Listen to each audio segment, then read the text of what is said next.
நடைபெற்றுக் கொண்டிருக்கிறது. அண்ணன் அன்புமணி ராமதாஸ் அவர்கள் தலைமையிலே 1980களிலே இருந்து இந்த சங்கம், இயக்கம், கட்சி உருவாவதற்கு நான் உடன் இருந்திருக்கிறேன். எனக்கு ஆச்சரியமாக இருக்கிறது. 91 வயது நிரம்பிய கோமதி அம்மாள் இங்கே வருகை தந்திருக்கிறார். நிறுவன உறுப்பினர்களாக இருக்கக்கூடிய சக்தி அம்மாள் அவர்கள் வருகை தந்திருக்கிறார். இப்படி எல்லாம் பாத்தீங்கன்னா நாங்கள் எல்லாம் பார்த்தா அதுதான் சொன்னார், என்ன முன்னோடி அப்படின்னு சொல்லிட்டு. நான் என்ன இளைஞன் சொல்லிட்டு இருக்கிறேன்.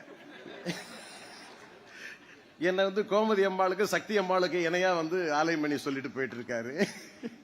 ஆனா அதே மாதிரி என்னுடைய நடைபயண தோழர் ஒருத்தர் இருக்கார், நடுவண் அரசினுடைய அமைச்சர், ரயில்வே துறையில் மிகப்பெரிய அளப்பரிய சாதனையை படைத்த என்னுடைய அண்ணன் வேலு அவர்கள் இருக்கிறார். இது மாதிரி பாலு கூட சொல்லிட்டு போனாரு, நான் தான் அவங்க பேசுறதுக்கு பரிந்துரை பண்ண அப்படின்னு சொன்னாரு. ஆனா இதே பாலுவை அறிமுகப்படுத்தி புரசவாக்கன் டானா தெருவில் நான் தான் கட்சிக்கே கொண்டு வந்தேன். ஆனா அவர் பரிந்துரை பண்ற அளவுக்கு உயர்ந்திருக்கிறார். நன்றி. இந்த பாலு மட்டுமல்ல, மாவீரன் குரு என்று சொல்லுகிறீர்களே, அந்த மாவீரன் குருவையும்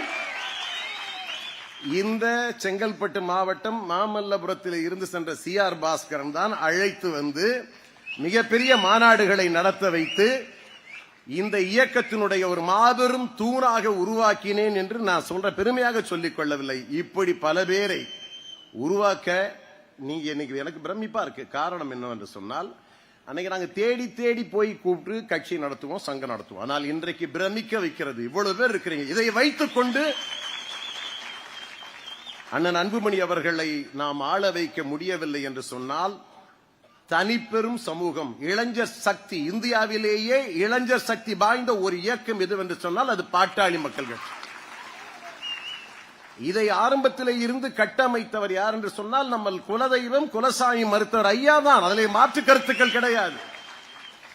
ஆனால் இன்றைக்கு இதை உலகமெல்லாம் கொண்டு சென்று நாடாளுமன்றத்திலே கொண்டு சென்று இன்றைக்கு இதை மிகப்பெரிய அளவுக்கு உருவாக்கி இருக்கிறார் என்று சொன்னால் அண்ணன் அன்புமணியை போன்ற ஒரு ஆளுமை சாதனை தான். பாட்டாளி மக்கள் கட்சியினுடைய கொடி இருக்கிறதே, அந்த கொடியை நாமெல்லாம் பிடிக்கும் பொழுது எவ்வளவு பெரிய அழகு தெரியுமா? அதுவும் அண்ணன் அன்புமணி அவர்கள் பிடிக்கும் பொழுது அந்த கொடியினுடைய அழகு, அந்த கம்பீரம் பாருங்க.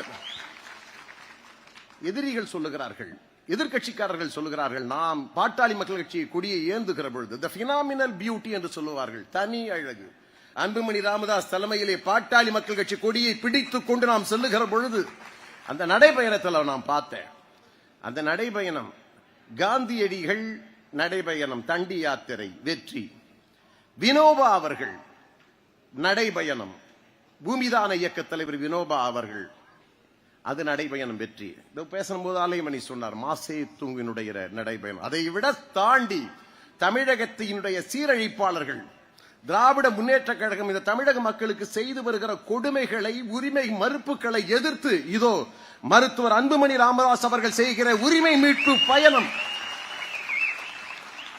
இது உலகை வியப்பதோடு மட்டுமல்லாம இன்றைக்கு எழுதி வச்சுக்கீங்க. இந்த பொதுக்குழுவிலே சொல்லுகிறேன், இனி திராவிட முன்னேற்ற கழகம் எந்த காலத்திலும் ஆட்சி பொறுப்புக்கு வர முடியாத அளவிற்கு அந்த ஆணி எல்லாத்தையும் புடுங்க போறார். அந்த ஆட்சி கட்டில் சொல்றீங்க, அந்த ஆட்சி கட்டில் இருக்கிற ஆணிகளை பிடுங்க வந்திருக்கக்கூடிய ஒரு மாபெரும் தலைவனாகத்தான் அண்ணன் அன்புமணி அவர்களை நான் பார்க்கிறேன்.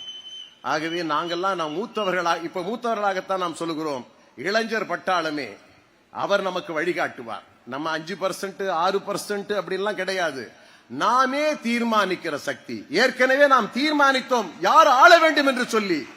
நாம் ஆளப் போகிறோம் என்று சொன்னால் அதற்கு காரணம் அரசியல் போர்க்கால ராஜதந்திரத்தை ஒட்டுமொத்தமாக உள்வாங்கி இருக்கிற பாட்டாளி மக்கள் கட்சி, அதற்கு தலைமை ஏற்றிருக்கக்கூடிய மருத்துவர் அன்புமணி ராமதாஸ். ஆகவே இன்றைக்கு எழுதி வைத்துக் கொள்ளுங்கள், எதிர்காலம் பாட்டாளி மக்கள் கட்சிக்கு மட்டும்தான்.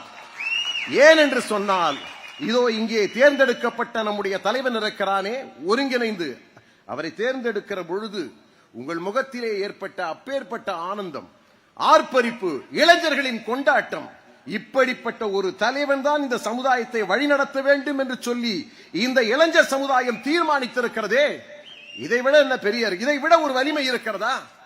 இதை விட ஒரு வலிமையான அறிவு, ஆற்றல், திறமை உள்ள ஒரே ஒரு தலைவனை இந்தியாவிலே காட்டிவிடுங்கள்.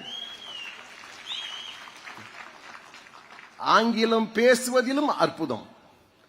தமிழில் பேசுகிற பொழுது கூட நான் ஒரு முறை நான் மக்கள் தொலைக்காட்சிக்காக ஈழத்தமிழருடைய விடுதலையை பற்றியும் சிக்கலை பற்றியும் அண்ணன் அன்புமணி அவர்களிடம் பேச போனேன். நான் இது கான்வென்ட் குழந்தையாச்சே, எப்படி பேச போகுது அப்படின்னு நினைச்சிட்டு இருந்தேன். ஆனால் அதற்கு பிறகுதான் தெரிகிறது, ஒரு வார்த்தை கூட ஆங்கில கலப்பு இல்லாமல் அற்புதமாக ஈழத்தமிழருடைய விடுதலையை பேசுகிற பொழுது அந்த ஈழப் பிரச்சனை உலகம் முழுக்க பார்த்தவர்கள் வியந்து போனார்கள். அது தமிழ் நெட்ல ஒளிபரப்பானது, உலகமே வியந்து பார்த்தது.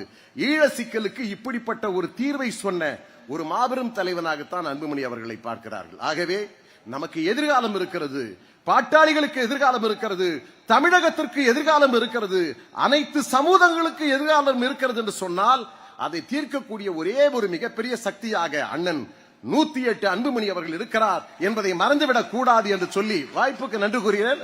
2 நிமிஷம் கொடுத்தாங்க. நான் வர நேரத்தில் 2 மணி நேரம் நிச்சயமாக நான் பேசுவேன்.